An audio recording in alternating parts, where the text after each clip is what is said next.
Good morning friends. आज आपण इयत्ता 8वीचा दुसरा चॅप्टर सुरू केला होता.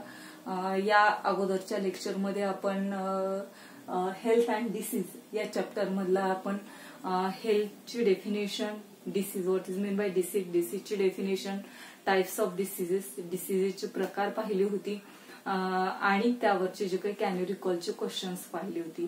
आज आपल्याला आजच्या लेक्चरमध्ये पहा जे काही डिसीजचे टाइप्स आहेत, इन्फेक्टियस डिसीज आणि नॉन इन्फेक्टियस डिसीज याविषयी माहिती पाहिजे. तर त्यामधला आपल्याला फर्स्ट जो टाइप्स आहे इन्फेक्टियस डिसीज, या डिसीजची डेफिनेशन पाहिजे, त्या प्रकाराविषयी माहिती पाहिजे. ठीक आहे. तर पहा, इन्फेक्टियस डिसीजची मी डेफिनेशन अगोदरही सांगितली होती आणि पुन्हा सांगते. पहा काय डेफिनेशन इन्फेक्टियस डिसीजची. Diseases spread through contaminated water, food and vectors, that is insects and animals, is called as infectious diseases. पहा डेफिनेशन पुन्हा एकदा मी सांगते तुम्हाला. Diseases spread through contaminated water, food और वेक्टर्स. मग ते वेक्टर्स कोणते आहेत? Animals and insect is called as infectious diseases.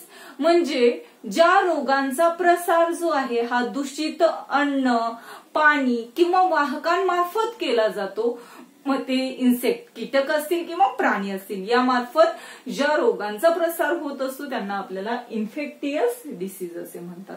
मग अशा काही इन्फेक्टियस डिसीजची आपल्याला इन्फॉर्मेशन पाहिजे आहे, त्याची pathogens, mode of infection, symptoms आणि त्यावरती आपण ट्रीटमेंट आणि प्रिव्हेन्शन काय घेऊ शकतो याविषयी आपल्याला आज माहिती पाहिजे आहे. डेफिनेशन सगळ्यांच्या लक्षात आले असतील. तर आपण पुढे पाहूत जे काही इन्फेक्टियस डिसीज आहेत त्यांची, कोणकोणती इन्फेक्टियस डिसीज आहेत त्यांची इन्फॉर्मेशन पाहणार आहोत. तर यामधला नेम ऑफ डिसीज जो आहे इन्फेक्टियस डिसीज मधला तो आहे ट्युबरक्युलोसिस. ट्युबरक्युलोसिस म्हणजे आपण त्याला क्षय असं म्हणतो. मग आता हे ट्युबरक्युलोसिस जे आहे याचं पॅथोजन कोणतं आहे, रोगजंतू कोणता आहे, कोणत्या रोगजंतू मार्फत हा होतो? तर ट्युबरक्युलोसिस जे आहे याचं पॅथोजन आहे मायकोबॅक्टेरियम ट्युबरक्युली. काय पॅथोजनचं नेम? मायकोबॅक्टेरियम ट्युबरक्युली. हे पॅथोजन, या पॅथोजन मार्फत ट्युबरक्युलोसिस हा डिसीज होत असतो. मग आता या पाठीमागचं मोड ऑफ इन्फेक्शन्स काय आहे, हा जो काही रोगाचा प्रसार आहे हा कशा मार्फत होतो हे आपल्याला पाहायचे. तर पहा, हा रोगाचा प्रसार कशा मार्फत होतो? तर स्पीटिंग बाय पेशंट, म्हणजे रोग्याच्या थुंकीतून. जर ज्या व्यक्तीला ट्युबरक्युलोसिस झालेला आहे असा व्यक्ती जर कुठेही थुंकत असेल तर त्याच्या थुंकीतूनही दुसऱ्या व्यक्तीला काय होऊ शकतो? ट्युबरक्युलोसिस होऊ शकतो. कशामधून? Spitting by patient. Then through air, कशामार्फत? हवेमार्फत. म्हणजे जी काही हवा आहे तर त्या रोग्याच्या संपर्कात आल्यामुळे असेल, किंवा कशामार्फत त्याने जर खोकला किंवा काय थुंकला तर त्याच्या एअर मार्फत काय होऊ शकतो? दुसऱ्याला हा ट्युबरक्युलोसिस होऊ शकतो through air. Then prolong contact with and sharing of material of patient. Prolong contact with and sharing material म्हणजे या रोग्याच्या जास्त काळ सानिध्यात राहिल्यामुळे आणि शेअरिंग ऑफ मटेरियल म्हणजे त्या रोग्याच्या वस्तू वापरल्यामुळे सुद्धा कोणता डिसीज होऊ शकतो? ट्युबरक्युलोसिस. हे काय? Mode of infection. काय आहेत पहा mode of infection? Spitting by patient, second आहे थ्रू एअर, थर्ड आहे prolonged contact and sharing of materials of patient. Then पहा, आता याचे सिम्पटम्स काय, कशावरून ओळखायचं बरं हा आपल्या ट्युबरक्युलोसिस झालेला आहे किंवा नाहीये, किंवा कोणत्या व्यक्तीला ट्युबरक्युलोसिस असेल हे कसं ओळखायचं? तर त्याचे काही सिम्पटम्स असतात, म्हणजे काही लक्षणे असतात. तर त्या लक्षणांवरती आधारित आपण काय सांगतो की या व्यक्तीला हा डिसीज आहे, हा रोग आहे. मग आता ट्युबरक्युलोसिसचे काय सिम्पटम्स आहेत तर पहा. फर्स्ट आहे क्रोनिक कफ. काय फर्स्ट? क्रोनिक कफ म्हणजे दीर्घकाळ राहणारा खोकला. काय सांगितले तुम्हाला? दीर्घ मुदतीचा खोकला. त्यानंतर ब्लडी स्पिटिंग म्हणजे थुंकीतून रक्त पडणे. हे काय ट्युबरक्युलोसिसचं सिम्पटम्स आहे. म्हणजे ज्यावेळेस तो व्यक्ती थुंकतो त्यावेळेस त्याच्या थुंकीतून काय पडतं, ब्लड म्हणजे रक्त बाहेर पडतं. त्यानंतर इमॅसिएशन. इमॅसिएशन म्हणजे आपण त्याला काय म्हणतो, वजन कमी होतं. अशा व्यक्तीचं जे काही वजन आहे हे कमी होतं. आणि लास्ट सिम्पटम्स आहे डिफिकल्ट ब्रीथिंग, म्हणजे श्वसन घेण्यास काय होतो, त्रास होतो. हे काय याचं सिम्पटम्स. काय सिम्पटम्स, क्रोनिक कफ, दीर्घ मुदतीचा खोकला, जास्त काळासाठी राहतो तो, ब्लडी स्पिटिंग म्हणजे थुंकीतून रक्त पडणे, इमॅसिएशन म्हणजे काय होणं, वजन कमी होणं, आणि डिफिकल्ट ब्रीथिंग म्हणजे श्वास घेण्यास त्रास होणे. हे आहे त्याचे सिम्पटम्स. आता प्रिव्हेन्शन अँड ट्रीटमेंट काय आहे, यावरती आपण उपचार काय करू शकतो, प्रतिबंध काय करू शकतो. तर काय करू शकतो रे, बीसीजी वॅक्सिन. आपल्याला माहिती लहानपणीच आपल्याला बीसीजीचा डोस देत असतात. म्हणजे यावरती काय, बीसीजीचं लसीकरण हे त्यावरचं काय प्रिव्हेन्शन आहे, प्रतिबंध आहे. त्यानंतर ट्रीटमेंट, आयसोलेशन ऑफ पेशंट. काय करायचंय, जे काही रुग्णास इतरांपासून कसं ठेवायचंय, आयसोलेशन म्हणजे वेगळं ठेवायचंय. आयसोलेशन म्हणजे काय, वेगळं ठेवणं. जे काही एखाद्या रूम मध्ये काय करायचं, अशा रुग्णाला ठेवायचं आहे, वेगळं ठेवायचं बाकीच्या व्यक्तींपासून. त्याला आपल्याला काय म्हणायचंय, isolation of patient. Then regular medication like DOT. कशासारखे रे, डॉट हा उपचार जो आहे हा उपचार घ्यायचा आहे आणि तो कसा करायचा आहे, रेग्युलर म्हणजे नियमित घ्यायचा आहे. डॉटचा उपचार कसा घ्यायचा आहे आपल्याला, रेग्युलर म्हणजे नियमित घ्यायचा आहे. तरच काय होऊ शकतं, यावरती या ट्युबरक्युलोसिस वरती प्रिव्हेन्शन होऊ शकतं. म्हणजे आपण त्यावरती प्रतिबंध आणि उपचार करू शकतो. हे काय आपलं फर्स्ट डिसीज जो आहे ट्युबरक्युलोसिस, याविषयी माहिती पाहिली आपण. सर्वांना लक्षात आली असेल. त्यानंतर पहा, त्या पुढचं जे काही डिसीज आहे, इन्फेक्टियस डिसीज, तो आहे हॅपिटायटिस किंवा त्याला आपल्याला म्हणायचंय जॉन्डिस. हॅपिटायटिस किंवा जॉन्डिस याला आपल्याला काय म्हणतात, कावीळ असं म्हणतात.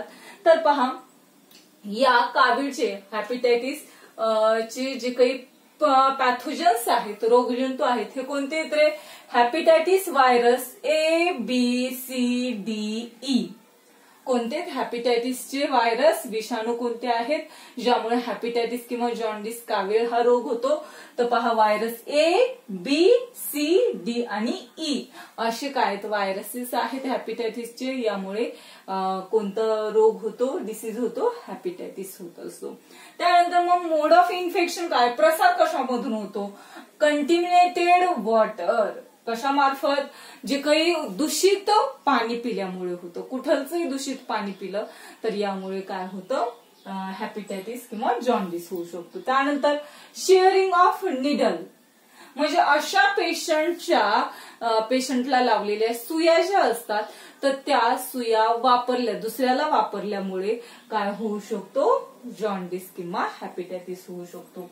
त्यानंतर ब्लड ट्रान्सफ्युजन म्हणजे रक्तपराधान, म्हणजे त्या व्यक्तीचं, ज्या व्यक्तीला काय झालेलं आहे, हॅपिटायटिस झालेला आहे, अशा व्यक्तीचं ब्लड जर आपण दुसऱ्या व्यक्तीच्या शरीरामध्ये जर भरलं, त्याला आपण रक्तपराधान म्हणतो, म्हणजेच ब्लड ट्रान्सफ्युजन म्हणत असतो. तर त्या व्यक्तीला सुद्धा हा हॅपिटायटिस डिसीज होऊ शकतो.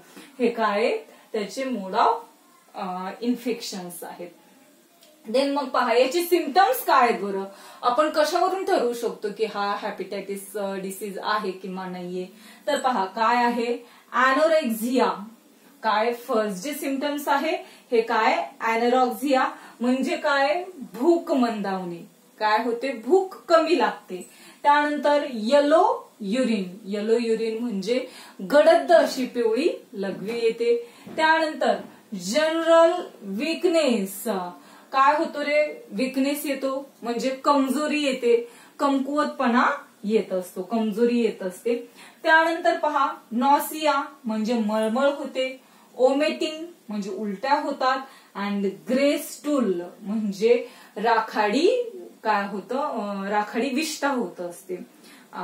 ठीक आहे, हे काय त्याचे सिम्पटम्स आहेत. काय काय symptoms, anorexia, yellow urine, general weakness, nausea, vomiting and grey stool. Then पहा, मग यावरचे प्रिव्हेन्शन आणि ट्रीटमेंट काय, उपचार काय करतो आपण. Drinking boil water. आपल्याला पाणी हे कसं करायचंय, बॉइल वॉटर म्हणजे उकळून पाणी प्यायचं आहे. पाणी उकळून प्यायचे. त्यामुळे काय होतात, त्यामधले जे काही रोगजंतू असतात, पॅथोजन्स असतात, हे काय होतात, डिस्ट्रॉय होतात म्हणजे नष्ट होत असतात. Then proper cleaning of hands. आपले हात जे आहेत हे व्यवस्थित काय करायचे, आपल्याला स्वच्छ करायचे आहेत. बाहेरून कुठूनही आलं तरी आपल्याला काय करायचे, आपले हात जे आहेत हे साबणाने किंवा तुमच्याकडे डेटॉल असेल, हँडवॉश असेल तर त्याने काय करायचे, तुम्हाला हात आपले स्वच्छ धुवून घ्यायचे. म्हणजेच त्यावरचं प्रिव्हेन्शन काय, drinking boil water and proper cleaning of hands. हे त्या पाठीमागचे काय आहेत, प्रिव्हेन्शन आणि ट्रीटमेंट आहेत. एवढं लक्षात आले असतील तुम्हाला दोन जे डिसीजेस आहेत ट्युबरक्युलोसिसचे. आता यानंतरचा जो काही थर्ड आहे इन्फेक्टियस डिसीज तो आहे डिसेंट्री. याविषयी आपण माहिती पाहणार आहोत.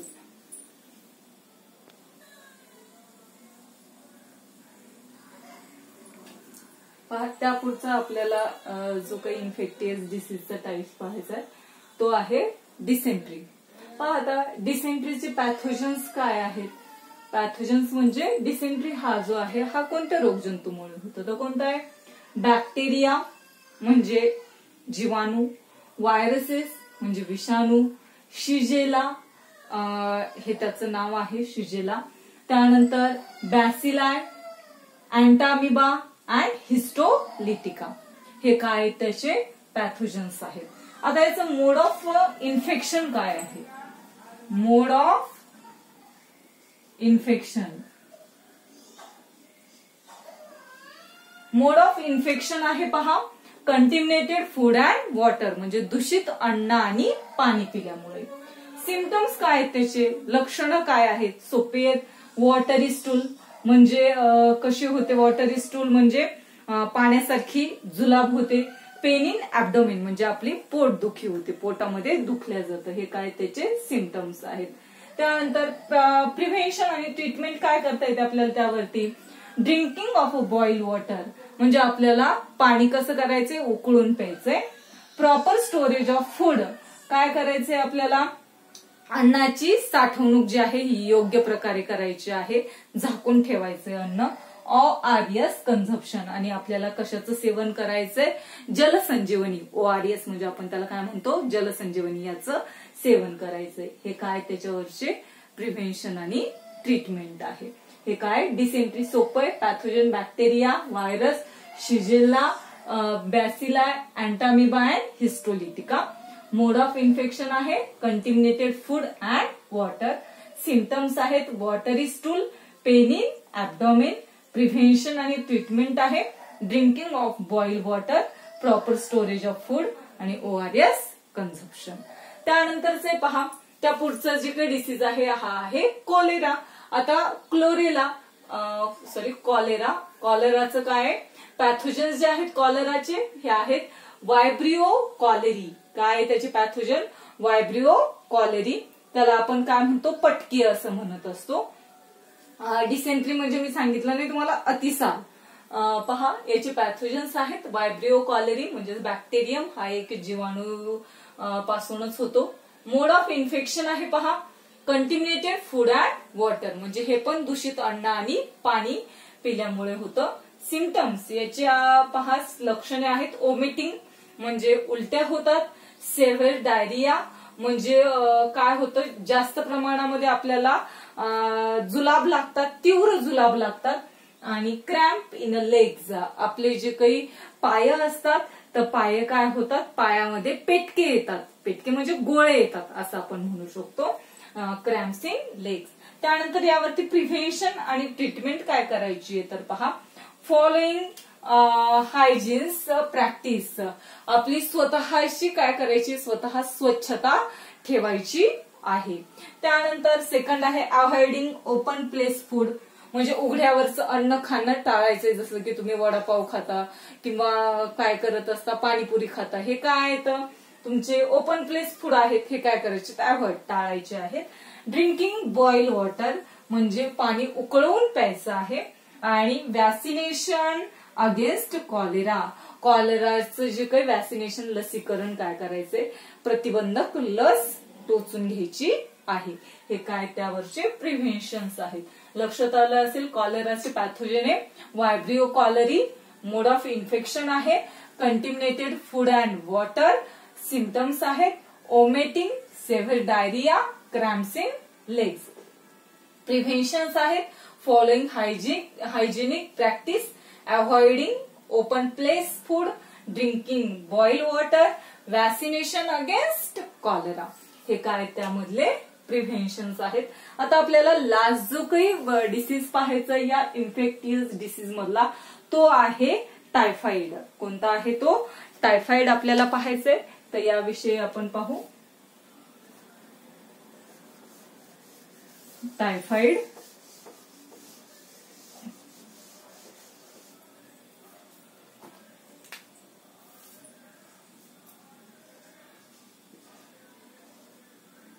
काय? टायफॉइड पहा. या टायफॉइडचे आपल्याला जे काही पॅथोजन आहे हा लिहून घ्यायचा आहे. साल्मोनेला हायफी. आपल्याला जो पाहायचे टायफॉइड याचे पॅथोजन्स आहेत पहा. साल्मोनेला टायफी हा पण बॅक्टेरियम आहे म्हणजे जीवाणू आहे हा साल्मोनेला टायफी. या जीवाणू मार्फत टायफॉइड होतो म्हणजे विषम ज्वर हा डिसीज होत असतो. ठीक आहे. तर पहा याचे पॅथोजन मी सांगितलं salmonella typhi. Mode of infection आहे हे पण कंटिमिनेटेड फूड अँड वॉटर म्हणजे दूषित अन्न आणि पाणी पिल्यामुळेच हा डिसीज होत असतो टायफॉइड. सिम्पटम्स आहेत पहा. अॅनोरेक्झिया, अॅनोरेक्झिया म्हणजे भूक मंदावते, भूक कमी लागते. हेडॅक डोकेदुखी, डोकं दुखतं. त्यानंतर रॅश ऑन ऍब्डोमेन, पोटावरती पुरळ येत असतात, लहान लहान फोड येतात. डिसेंट्री अतिसार, जुलाब लागतात. And fever up to 140 degree Fahrenheit. आणि ताप जो असतो हा 140 डिग्री फॅरनहाईट पर्यंत काय येतो? ताप येत असतो. हे काय त्याचे सिम्पटम्स आहेत. काय लक्षणं त्याची? Anorexia, headache, rash on abdomen, dysentery, fever up to 140 degree Fahrenheit. मग प्रिव्हेन्शन आणि ट्रीटमेंट काय त्याच्यावरची? ड्रिंकिंग क्लीन वॉटर, स्वच्छ पाणी प्यायचं आहे, स्वच्छ आणि निर्जंतुक पाणी प्यायचंय. वॅक्सिनेशन लसीकरण करायचं आहे टायफॉइड वरचं. And proper disposal of Suez, जे सांडपाणी आहे तर त्या सांडपाण्याची योग्य विल्हेवाट लावायची आहे. हे काय तुमचे प्रिव्हेन्शन आणि त्यावरचं ट्रीटमेंट. आलंय लक्षात? काय पहा. टायफॉइड हा डिसीज आहे लास्ट इन्फेक्टियस डिसीज मधला. पॅथोजन आहेत साल्मोनेला टायफी, बॅक्टेरियम जीवाणू आहे हा. मोड ऑफ इन्फेक्शन आहे, संक्रमणाचं माध्यम आहे contaminated food and water. Symptoms आहेत त्याची लक्षणं anorexia, headache, rash on abdomen, dysentery, fever up to 140 degree Fahrenheit. आणि लास्ट आहे prevention and treatment. Drinking clean water, vaccination and proper disposal of sewage. हे काय त्यावरचे ट्रीटमेंट आणि प्रिव्हेन्शन आहे. ठीक आहे. एवढं आपण पाहिले इन्फेक्टियस डिसीजेसचं काय पाहिले आपण, जे काही नेम ऑफ डिसीजेस त्याचे पॅथोजन्स पाहिली. त्यानंतर आपण काय पाहिलं त्याचं मोड ऑफ इन्फेक्शन पाहिलं आणि सिम्पटम्स आणि प्रिव्हेन्शन आणि ट्रीटमेंट पाहिले आपण वेगवेगळ्या डिसीजेसच्या. तुम्हाला पुढे पहा टेबल कम्प्लीट करायला सांगितलेलं आहे. तर तुम्ही टेबल कम्प्लीट करायचं आहे. वेगवेगळे तुम्हाला काय केलेली आहे डिसीजेसची नावं दिलेली आहेत अशा प्रकारे आणि त्यांचे पुन्हा pathogen, mode of infection, symptoms आणि प्रिव्हेन्शन आणि ट्रीटमेंट लिहायचं आहे. पुढे तुम्हाला ऑब्झर्व आणि डिस्कस सांगितलंय पहा. तर त्या ऑब्झर्व आणि डिस्कस मध्ये तुम्हाला काही क्वेश्चन्स विचारले आहेत. डर्टीनेस इन सराउंडिंग दाखवलेले आहे आणि त्यावरती क्वेश्चन विचारलेले आहेत पहा. Where do you see the water log material shown in picture. पहा तुम्हाला काय विचारलेले, where do you see the water log material shown in picture, म्हणजे चित्रातील पाणी साठवलेल्या वस्तू तुम्हाला कुठे कुठे आढळतात हे तुम्हाला सांगायचंय. आणि सेकंड क्वेश्चन आहे पहा, which hazards do you anticipate with the help of picture. चित्रावरून तुम्हाला धोक्याची कोणती कल्पना येते हे तुम्हाला सांगायचे. तर पहा, आता हे आपण पहिलं जे पिक्चर्स आहे तर ते इन्सेक्ट्स आहे. पहा, इन्सेक्ट मार्फत हे काय होऊ शकतात, सगळे डिसीज होऊ शकतात. कारण की इन्सेक्ट जे आहेत तुम्हाला चित्रामध्ये दाखवल्याप्रमाणे सगळीकडेच असतात. फर्स्ट जे आहे पहा, फ्लावर पॉटचं आपण फर्स्ट पासून सुरू करू. फ्लावर पॉट, आता हे फ्लावर पॉट्स आपल्याला कुठे दिसून येतात बरं, रेसिडेन्शियल एरिया आणि हॉस्पिटल्समध्ये दिसून येत असतात. म्हणजे कुठे असतात, आपली शाळा असेल किंवा हॉस्पिटल्स, दवाखाने असतील तर अशा ठिकाणी काय येतात आपल्याला हे फ्लावर पॉट्स दिसून येतात. सेकंड पिक्चरचं नेम आहे पहा, यूज टिन्स अँड बॉटल्स, म्हणजे टिफिनचे डब्बे असतील, बॉटल्स असतील, हे सेकंड पिक्चर मध्ये दिलेलं आहे. आणि हे कुठे दिसून येतात आपल्याला, गार्बेज डम्प्स, त्यानंतर अनक्लीन सराउंडिंग म्हणजे अस्वच्छ ठिकाणी, आणि कशामध्ये जे काही कचरा कुंडी असते यामध्ये दिसून येतात. थर्ड पिक्चर आहे पहा, त्याला आपल्याला नाव द्यायचे गार्बेज कॅन नाव द्यायचे. आणि हे कुठे दिसून येतात, गार्बेज कॅन म्हणजे कचरा कुंडी कुठे असते, हे रेसिडेन्शियल अँड कमर्शियल एरियाज मध्ये असते. त्यानंतर थर्ड आहे पहा, टायर्स, जे जुने झालेले टायर्स असतात तर ते कुठे असतात, नियर गार्बेज म्हणजे कचऱ्याच्या शेजारी असतात, किंवा प्लेग्राऊंड्स म्हणजे खेळण्याच्या ठिकाणी असतात, मैदानी भागामध्ये. त्यानंतरचं पिक्चर आहे पहा, वॉटर कंटेनर्स म्हणजे पाणी साठवून ठेवण्याच्या टाक्या. या कुठे दिसून येतात आपल्याला, garbage dumps and residential areas मध्ये दिसून येतात. आणि लास्ट आहे पहा, वॉल्स म्हणजे भिंती. या कुठे दिसून येतात, साइट्स अंडर अ कन्स्ट्रक्शन म्हणजे ज्या ठिकाणी बांधकाम चालू आहे अशा ठिकाणी, अँड ओल्ड सोसायटीज, जे काही जुन्या झालेल्या काय असतात सोसायटीज, जागा असतात, त्या ठिकाणी आपल्याला काय दिसून येतात, असे जे काही काय ऑल्स म्हणजे भिंती दिसून येत असतात. हे काय त्याचं आन्सर आपण पाहिलं, ऑब्झर्व आणि त्याविषयी डिस्कस पण केलेला आहे.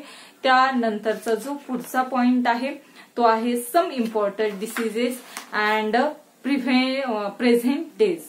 Some important diseases in present days म्हणजे सद्यस्थितीतील काही महत्वाचे रोग कोणते आहेत हे आपल्याला पुढच्या पॉइंटमध्ये पाहायचं आहे. हे आपण नेक्स्ट लेक्चरमध्ये शिकूयात. तोपर्यंत धन्यवाद.